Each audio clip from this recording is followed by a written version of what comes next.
고백이 있는 귀한 찬양 감사드립니다. 이제 성경을 봉독하겠습니다. 오늘 우리에게 주시는 하나님의 말씀은 시편 13편 1절부터 6절까지의 말씀이 되겠습니다. 주신 말씀을 한 절씩 교독하시겠습니다. 1절을 제가 먼저 읽습니다. 여호와여, 어느 때까지니이까 나를 영원히 잊으시나이까? 주의 얼굴을 나에게서 어느 때까지 숨기시겠나이까? 나의 영혼이 번민하고 종일토록 마음에 근심하기를 어느 때까지 하오며 내 원수가 나를 치며 자랑하기를 어느 때까지 하리이까? 여호와 내 하나님이여, 나를 생각하사 응답하시고 나의 눈을 밝히소서. 두렵건대 내가 사망의 잠을 잘까 하오며 두렵건대 나의 원수를 내게 이르기를 내 그를 이겼다 할까 하오며 내가 흔들릴 때에 나의 대적들이 기뻐할까 하나이다. 나는 오직 주의 사랑을 의지하여 싸우니 나의 마음은 주의 구원을 기뻐하리이다. 내가 여호와를 찬송하리니 이는 주께서 내게 은덕을 베푸심이로다. 아멘. 오늘은 영적인 힘이, 영적인 에너지가 고갈되고 소진될 때 우리가 어떻게 하면 좋을까? 우리의 삶의 현장에서 좀 더 피부로 와닿는 그런 실제적인 말씀이 되었으면 좋겠습니다. 피곤에는 두 종류가 있어요. 하나는 뭐냐면 건강한 피곤이 있어요. 안전한 피곤이에요. 이 피곤은 피곤하더라도 자고 일어나면 또 좀 쉬고 나면 충전되어 나면 해결이 되는 것이에요. 근데 어떤 피곤은 좀 파괴적인 피곤이 있어요. 좀 위험한 피곤이 있어요. 이 피곤은 해결이 잘 안 돼요. 비에 비유해서 말하면 건강한 피곤, 이 안전한 피곤은 봄비와 같이, 보슬비와 같이 도움을 주는 것인데, 이 파괴적인 피곤은 갑자기 폭우가 쏟아지는 것, 시간당 200ml씩 퍼붓고 막 천둥 번개를 동반한 그런 또 비처럼 우리에게 이런 파괴적인 피곤이 있어요. 그래서 이 파괴적인 피곤 때문에 피곤이 해결되지 않으면 나타나는 증상 중에 하나가, 나이 드신 분들은 자꾸 고집을 부려요. 너그러움이 없어져요. 그리고 많은 사람들이 파괴적인 피곤이 해결 안 되고 위험한 피곤이 해결 안 되면 중독 증세에 들어가요. 게임에 담리간다든지, 또 폭식한다든지, 또 과음을 한다든지, 도박에 빠진다든지, 이런 일들이 일어나요. 파괴적인 피곤. 우리나라에는 이 파괴적인 피곤이 어떤 면에서 많이 잠재되어 있어요. 시한폭탄 같은 그런 성향을 띠고 있는 것이에요. 영적 세계도 비슷한 것이에요. 파괴적인 피곤, 영혼의 갈증이 있어요. 이것은 어떤 특정한 사람에게만 일어나는 것이 아니라 저 여러분 모두에게 일어날 수 있는 현상이에요. 언제 어느 사람에게나 일어날 수가 있다는 것이에요. 이제 중요한 것은 이걸 방치해 놓으면 안 돼요. 뭐 하면 안 된다고요? 방치하면 그냥 놔두면 안 돼요. 어쨌든 좀 해결을 해야 되는 것이에요. 그래서 오늘 신방하는 마음으로 이 말씀을 가정마다 드리고 싶으니까 여러분 이 말씀을 통해, 예배를 통하여 우리의 피곤들이 좀 극복되고 영혼의 갈증이 해결되기를 소망합니다. 시편 13편은 탄원의 기도이고, 요즘 제가 이 다윗 시리즈를 하고 있는데 다윗의 생애를 살아가는 순간 아주 하나의 전형적인 다윗이 어렵고 힘들었을 때 이 문제를 어떻게 해결하느냐, 그런 내용들이 여기에 나와 있는 것이에요. 아주 영적인 고갈 상태와 파괴적인 피곤을 실감나게 표현하고 있어요. 마치 하나님께 버림받는 것 같은 느낌을 가졌어요. 오죽하면 1절에 여호와여, 나를 영원히 잊으시겠나이까? 어느 때까지 나를 숨기시겠냐. 그러니까 이 말의 뜻은 자기는 하나님을 신실하게 섬기는데도 불구하고 자기는 계속 이 영적인 고갈 상태, 그리고 파괴적인 피곤 상태에서 허우적거리고 있다는 것이. 그러니까 하나님의 사람으로 신실하게 살아가는데도 불구하고 어려우니까 어떤 면에서는 좀 이런 표현이 맞는지 모르겠어요. 굉장한 당혹감, 심각한 당혹감, 좀 혼란스러운 것이에요. 심지어 2절에 보면 내 원수가, 2절 뒤에 내 원수가 나를 치며 자랑하기를 어느 때까지 하겠습니까? 이 말씀의 뜻은 그 원수가 다윗을 완전히 제압한다, 그런 뜻이 아니고, 이 말씀의 뜻은 다윗의 원수가 다윗 앞에서 정치적으로나 사회적으로나 또 여러 면에 있어서 아주 승승장구하는 것이, 영향력이 더 커지는, 추앙받는 것이. 그리고 이런 상황이 잠시가 아니라 계속 이어지고 있다는 것이. 우리 주위에도 이런 경우가 있잖아요. 우리가 볼 때 아닌 사람들이 막 잘 되는 경우, 추앙받고 잠시가 아니라 계속 이어질 때 우리의 마음속에 좌절감이 일어날 때가 있어요. 이러한 이런 상황에서 다윗은 몇 가지 단계를 통하여 이 파괴적인 피곤과 영혼의 이 고갈 상태를 해결하는 것이에요. 첫 번째 단계는 모두가 다 비슷해요. 탄식하는 단계예요. 첫 번째, 탄식으로 낙심하는 단계예요. 1절, 2절 보세요. 여호와여 어느 때까지니까. 그리고 1절 뒤에 주의 얼굴을 나에게서 어느 때까지 숨기시겠나이까. 2절에 어느 때까지 하오며, 근심하기를 어느 때까지 하오며, 2절 뒷부분에 원수가 어느 때까지 저렇게 자랑하게 하십니까? 여기에 어느 때까지, 어느 때까지, 영어를 쓰면 how long, 1, 2절에 4번이나 나오는 거예요. 언제까지 하시겠습니까? 고갈과 단식과 절망과 파괴적인 피곤, 끝이 없는 것 같아요. 그래서 오죽하면 1절 뒤에 여호와여 나를 영원히 잊으시나이까? 주의 얼굴을 나에게서 언제까지 숨기시겠나이까? 우리식으로 말하면 주님 언제까지 기다려야 됩니까? 언제까지 조심해야 됩니까? 언제까지 저렇게 원수가 승승장구하는 것을 보아야만 합니까? 저는 이 다윗의 생애를 보면서 다윗의 인생에 다윗의 봄, 여름, 가을, 겨울이 있는데 각 계절마다 다윗에게는 원수가 있었어요. 힘든 사람들이 있었어요. 무명의 시절 다윗의 봄, 그 시절에도 다윗에게는 골리앗 같은 이런 큰 대적이 있었어요. 앞에 크게 자기 앞에 원수같이 버티고 있는 거예요. 다윗의 여름에는 여러분 아시는 대로 다윗을 핍박하고 괴롭히는 사람이 있었어요. 누구예요? 사울왕이 다윗을 막 괴롭혔어요. 다윗의 인생의 가을에는 어떤 사람들이 다윗을 괴롭혔어요? 측근들이에요. 아주 가까운 사람들이에요. 아주 측근이었던 요압 같은 사람이 다윗을 배신하고, 무엇보다도 가장 아꼈던 압살롬 같은, 남들이 볼 때는 멀쩡하고 멋있어 보이는데 실제로는 다윗을 죽이려고 하는 자식의 그 배신 때문에 너무너무 마음이 아팠어요. 다윗의 인생의 겨울은 어때요?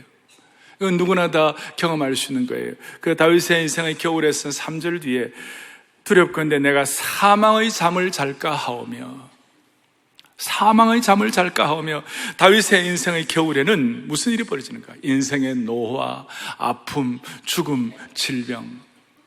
연세 드신 분들은 아마 더 실감이 갈 거예요.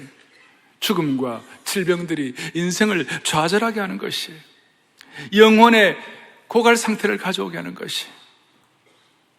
이 병이 주님 앞에 기도하면 나을 줄 알았는데 이 병이 낫지 아니하고 계속 그 병의 차도가 없을 때 그야말로 하나님과 가졌던 그 믿음의 끈이 떨어질 것 같은, 그 끈이 끊어질 것 같은 그런 느낌을 갖게 되는 것이에요. 그래서 오죽하면 주여 어느 때까지니까, 어느 때까지니까. 6개월을 기도해도 해결이 안 되고 1년을 해도 안 되고 3년을 기도해도 되지 않는 그런 기도의 제목이 있잖아요. 어느 때까지니까. 그리고 이런 상황에서 영혼의 고갈 상태가 오고 파괴적 피곤이 오면 나타나는 현상 중에 두드러진 것이 뭐냐면, 영적으로 이 에너지가 고갈되어 가지고 하강곡선을 그릴 때 나타나는 두드러진 특징이 뭐냐면, 남들 탓을 하는 거예요. 책임 전가를 하는 것이. 모든 문제가 일어나는 원인이 당신 때문이라는 것이에요. 그래서 배우자 탓을 하고, 지도자 탓을 하고, 부모 탓을 하고, 자식 탓을 하는 거예요. 이것이 아담과 하와의 자손들인 우리가 가진 책임 전가의 현상이에요. 특별히 우리나라는 6.25 문화 때문에 이 가면을 쓰고 있는 것이에요. 체면 문화예요. 나의 내면과 외면의 그 갭이 크면 클수록 내 영혼은 더욱 황량하게 메말라 갈 수가 있는 것이에요. 저는 사랑의 교회가 가능하면 이 내면과 외면의 갭이 크지 않아 좀 가능하면 교회가 계속 순수성을 지니기를 바라는 것입니다. 그런데 여러분, 이게 도대체 누구 때문입니까? 무엇이 원인이 되어서 이런 고갈 상태가 오는 것입니까? 여러 가지 사정이 있지만 근본적인 거 하나는 우리 갖고 계시는 휴대폰에 그 배터리가 다 나가는 이유가 뭐예요?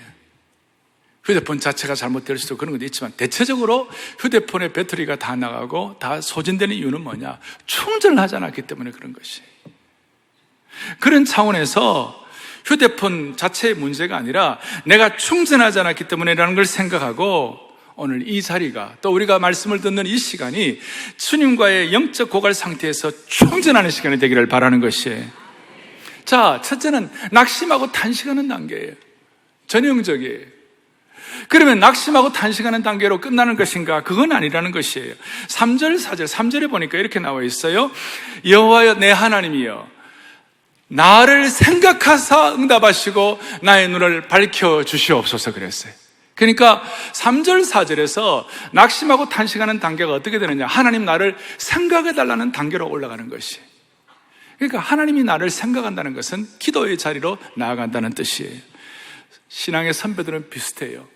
한나가 너무 고통스럽고 사무엘의 어머니 한나가 그 어려운 상태에서 하나님 앞에 간절히 기도했을 때 기도의 중요한 특색 중에 하나는 뭐냐? 한나의 기도 외침은 하나님 나를 한번 생각하여 주시옵소서. 우리가 영적으로 고갈되고 피곤할 수 있지만 그러나 그걸로 끝나지 아니하고 오늘 그 자리가 낙심으로만 끝나지 말고 그 자리가 하나님께 기도하며 나아갈 수 있도록 기도의 자리가 되기를 바라는 것이에요.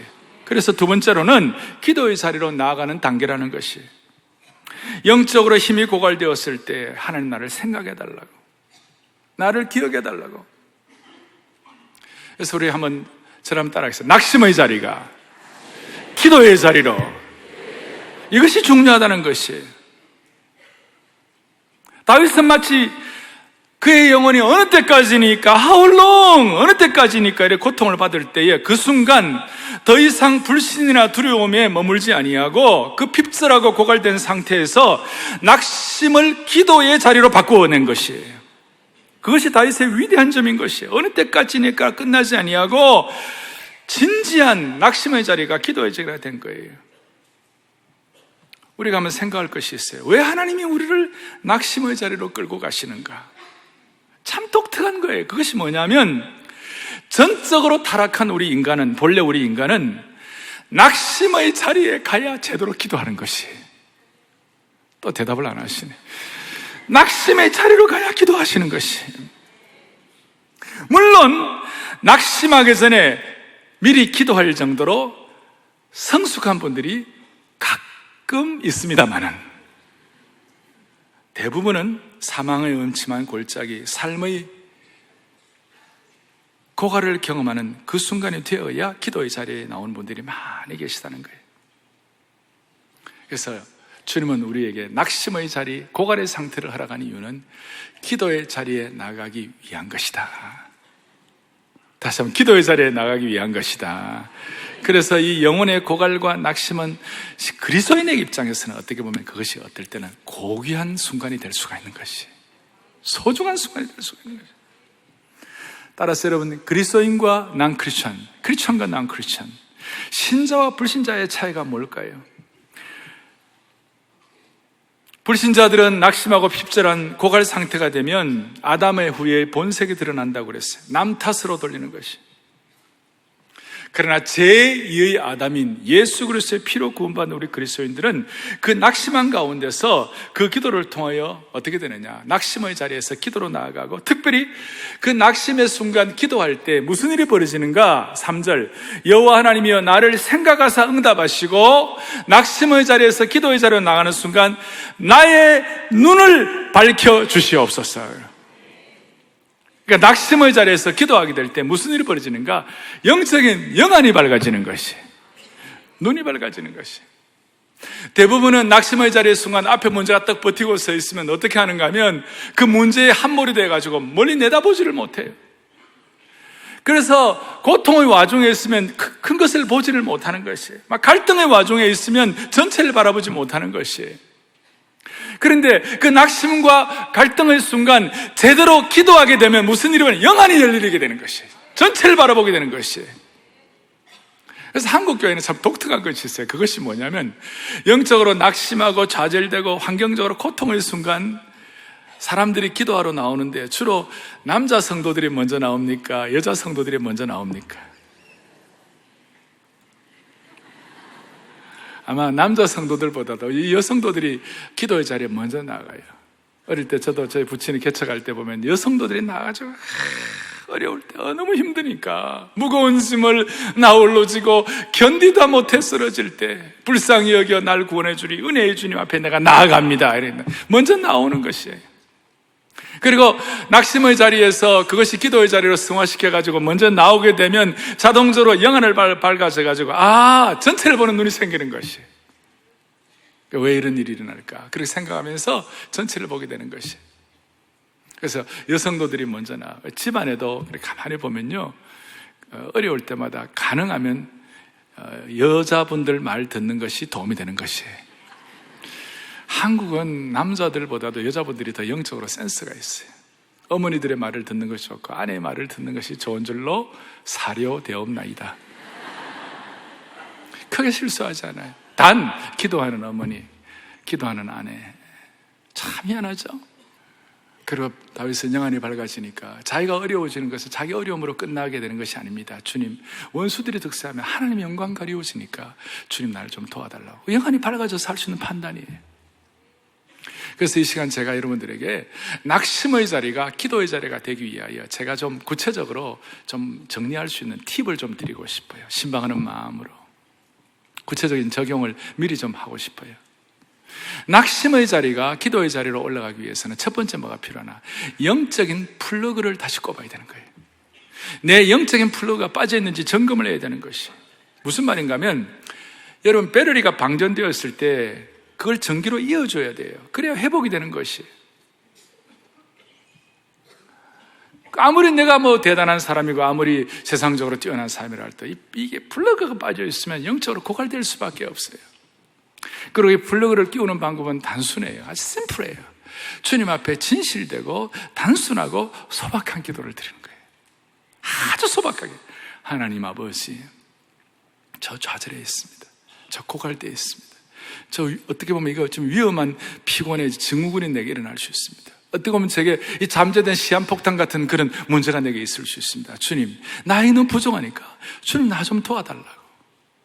싹 소박하고 진실된 마음으로. 그렇게 할 때 우리의 영혼의 플러그가 다시 꼽아지는 것이에요. 가식된 기도는 가식된 신앙을 낳아요. 아주 얇은 기도는 얇은 신앙을 낳아요. 그러나 진실되고 소박한 기도는 진실되고 소박한 신앙을 낳는 것이. 자, 플러그를 끼워야 되고 소박한 기도를 통해. 두 번째로는 낙심의 자리가 기도의 자리가 되기 위해서는 영적인 좀 어려운 용불용서를 믿어야 한다. 제가 십몇 년 전에 이런 얘기 한 적이 있어요. 영적인 용불용서를 이해해야 한다. 이게 무슨 뜻이에요? 용불용설이란 말이 무슨 말이에요? 쓰면 쓸수록 더 강화되고 안 쓰면 안 쓸수록 더 약화된다는 것이. 자꾸 쓰면 쓸수록 더 견살아지는데 이런 머슬도 자꾸 쓰면 쓸수록 더 이렇게 강화되고 우리 근육이 쓰면 쓰지 않으면 자꾸 약화되는 것과 똑같은 원리예요. 아무리 멋있는 집이라도 수십억짜리 집이라 하더라도 거기에 사람 2년만 살지 않으면 을신년스러운 거예요. 방향제 있잖아요. 그 방향제 젤이 있는데 그걸 그냥 안 쓰고 가만히 놔두면 결국은 나중에 다 사라지고 딱딱하게 굳은 것 조금만 남는 것이죠. 한때 우리는 기쁨과 감사로 내 영혼이 뽀송뽀송한 상태였는데 그냥 안 쓰고 가만히 두니까 무슨 일이 벌어졌어요? 그냥 딱딱하게 굳은 것만 좀 남아있는 것이. 하나님 우리에게 주신 귀한 것들, 귀한 은사들 써야 되는 거예요. 오늘도 우리 기도했지만 제가 늘 강조하는 것, 한국교회에 주신 하나님이 주신 우리가 써야 할 그것이 뭐예요? 우리에게는 생명 자본이 있고 이 AI 시대라도 우리에게는 이 기쁨 자본이 있고 한국교회에 주신 하나님 주신 것이 뭐 있어요? 말씀 자본이 있어요. 주일학교 학생들이 우리 1월달에 됐잖아요. 만여 명이 모여가지고 함께 말씀을 성경고사대회, 그 성경고사대회 하려고 일주일씩 한 달씩 합숙을 하는 거예요. 전 세계에 성경고사대회 나가려고 한 달씩 합숙하는 나라는 대한민국밖에 없어요. 제가 그래서 영적인 과거제도라고 그래요. 과거제도. 이거 우리에게 주신 좋은 자본이에요. 말씀 자본이에요. 그리고 한국교회는 기도 자본에서 하늘 향한 손을 들고, 그리고 우리에게는 무엇보다도 내 영혼이 햇빛 비치니 주 영광 찬란해. 이 세상 어떤 빛보다 그 빛 더 빛나네. 내 영혼의 봄날 되어서 주 찬양합니다. 주 예수 복을 주시고 또 내려주시네. 주의 영광 빛난 그 빛 내게 비춰주시옵소서. 주의 얼굴 내게 비추실 때, 그 밝은 얼굴 배울 때 나의 영혼이 기쁘다 그랬어요. 주님과 나만이 하는 은밀한 기쁨의 감탄사가 우리에게 있는 거예요. 이 기쁨 자본이에요. 이걸 활용을 해야 되는 것이. 한 달한테 받은 자처럼 묵혀두면 안 되는 것이. 영적인 용불용서를 생각하고 하나님 아버지, 사랑의 교회, 우리 교회 주신 제자훈련을 통한 말씀 자본 우리가 잘 더 활용하기를 원합니다. 우리에게 주신 이 기쁨 자본을 다 확장시키기를 원합니다. 우리에게 주신 이 기도의 자본들을 기도의 자료로 나아가서 활용하기를 원합니다.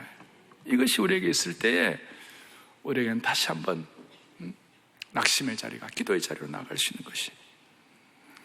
세 번째로 적용할 것은 낙심하는 자리가 기도의 자리가 되기 위해서는 우리에게 영적인 퓨즈가 끊어졌는지를 점검해야 돼요.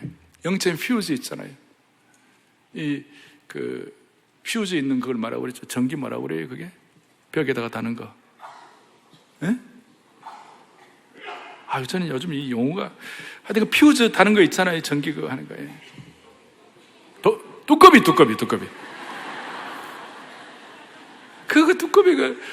두꺼비 맞아요. 그거 퓨즈 있잖아요. 왜 퓨즈가 걸립니까? 과부하 상태가 될 때.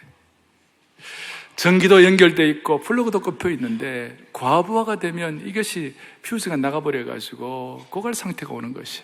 이것은 주로 신앙생활 오래 하신 분들, 모태신앙,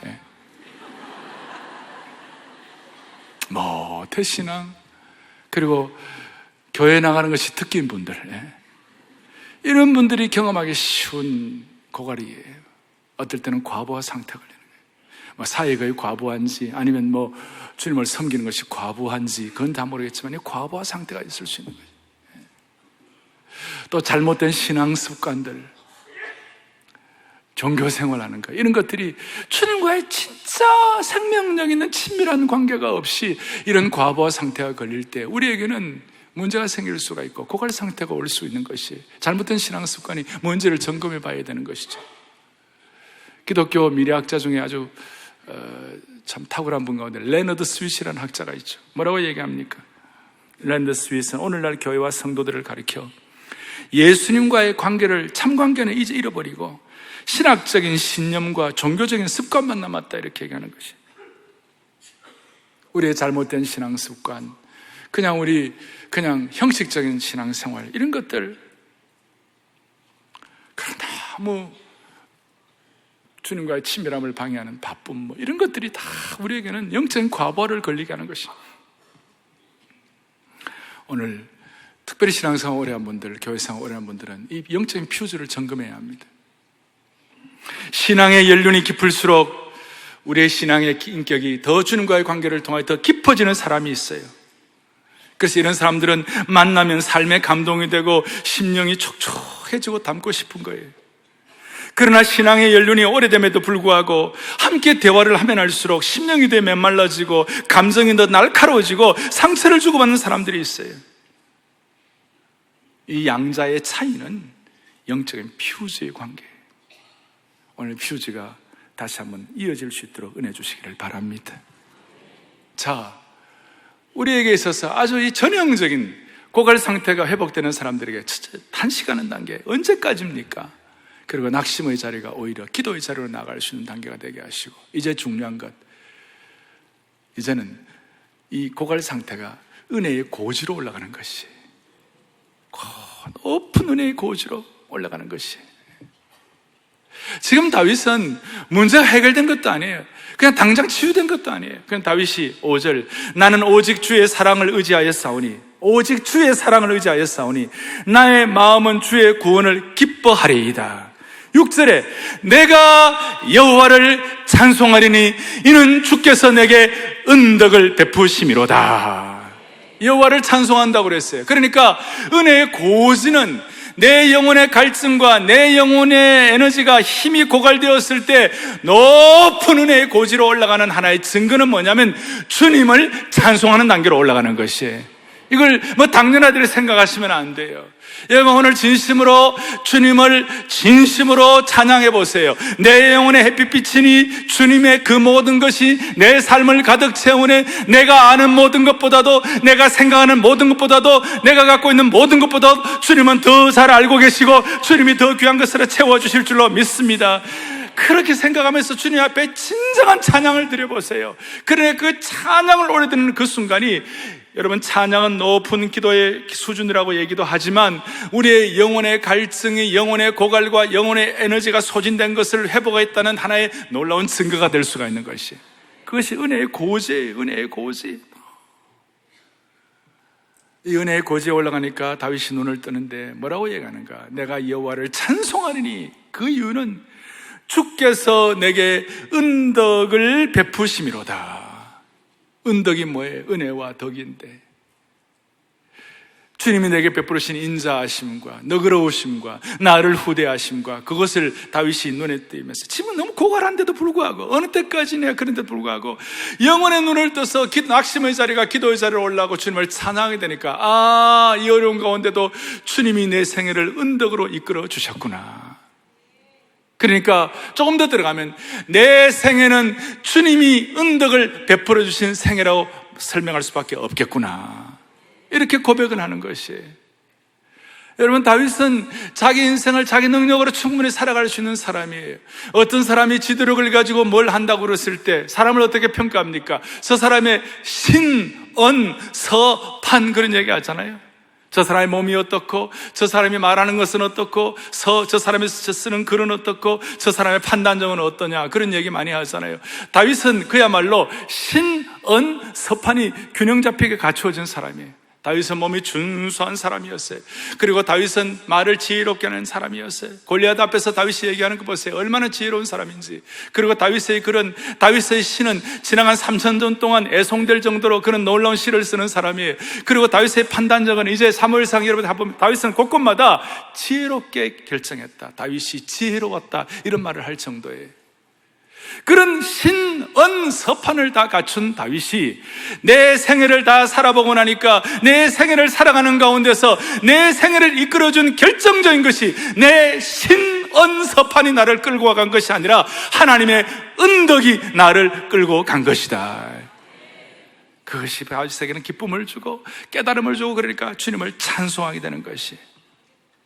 여러분, 오늘 이것이 우리에게 다시 한번 분명하게 확인되었으면 좋겠습니다. 무슨 말이냐면, 여러분, 이런 주님의 은덕이 나를 이끌고 간다, 내가 은혜의 고지에 올라간다, 이런 경험들을 하지 않더라도 내 삶이 그냥 잘 굴러간다, 남들이 볼 때 다 잘 된다, 그러면요, 한 가지, 그리스도인에게서는 그것이 신앙의 순수성이 약화되는 것이. 그냥 기도의 자리에 안 나가고 영혼의 갈증과 고갈 상태에서 이런 어떤 영적인 찬양의 이런 것까지 올라가지 않으면 나도 모르게 그냥 잘 되면 될수록 신앙의 열정과 순수성이 사라지는 것이에요. 그런데 희한하게도 낙심의 자리에서 기도의 자리로 나아가고 그 다음에 찬양, 은혜의 고지에 올라가게 되면요, 희한하게도 모든 갈증과 고갈 상태를 해결할 수 있는, 뭘 주시는가? 해결할 수 있는 능력과 열정과 순수성을 회복시켜 주시는 것이. 그래서 제가 3P를 했어요. 은혜의 고지, 찬양의 고지로 올라가면 3P, 첫째 능력, 파워, 열정, 패션, 순수성, 퓨리티가 회복이 되는 것이. 이 세 가지가 있으면 열정과 능력과 순수성이 우리에게는 계속 이렇게 공급이 되는, 우리는 시작과 끝이 동일한 능력, 그리고 끝까지 승리할 수 있는 능력을 받아 누리게 되는 것입니다. 할렐루야. 그런 차원에서 어떤 파괴적 기쁨도 하나님이 주시는 기쁨을 이길 수가 없고, 어떤 좌절도 열정, 패션을 이길 수가 없고, 어떤 낙심도 퓨리티, 순수성을 이길 수 없는 줄로 믿으시기 바랍니다.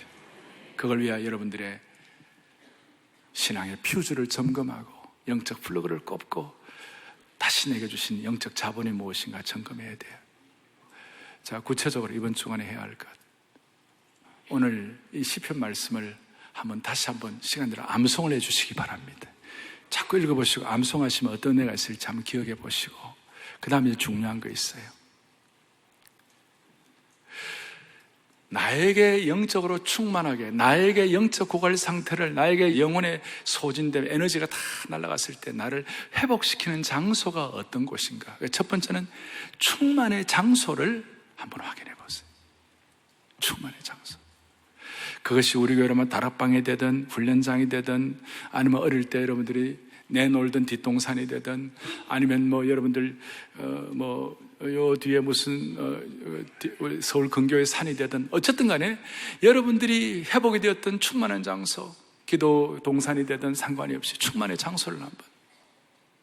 그래서 저는 기도하기를, 주일날 오늘도 비가 오지만 이 예배를 드리는 이 장소가 영적 고갈을 회복하게 하고 영적인 소진 상태를 새롭게 하는 영적 충만의 장소가 되기를 원합니다.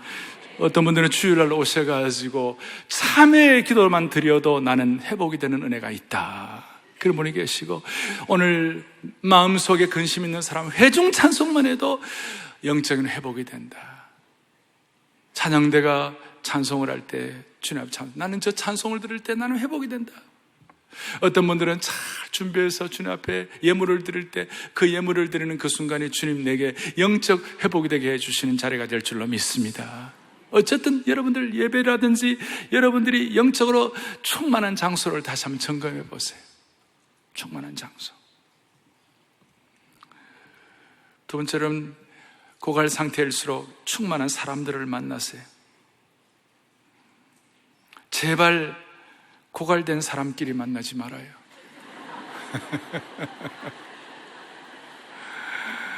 우리는 고갈된 사람을 도와주려고 할 수 있겠지만 고갈된 사람끼리 만나면 안 돼. 악순환이 일어나요.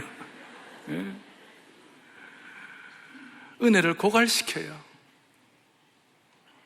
그래서 좋은 신앙의 선배들, 귀한 멘토들, 귀한 비전의 동력자들을 만나셔야 되는 것이, 충만한 장소, 충만한 사람, 그리고 고갈 상태에 있을수록 충만한 찬양. 내 영혼의 햇빛이니 주님의 그 모든 것이, 내 영혼 주 찬양하며 뭐든지 있을 수 있잖아요. 조그마한 찬양을 한번 불러보세요. 그리고 또 하나, 충만한 자연. 자연 안에는 하나님의 보이지 않는 손길이 있어요. 그리고 하나님의 보이지 않는 손길을 통하여 자연이 좋으면 우리에게 위로가 와요. 위로. 서울 근교에 혹은 저 지방에 무슨 산에 갔을 때 야생화를 한번 보세요. 들꽃들을 보세요. 아니면 저 멀리 무슨 로키 마운틴이나 바이카로나 하여튼 곳곳마다 야생화가 있어요. 야생화가 정말 얼마나 아름다운지.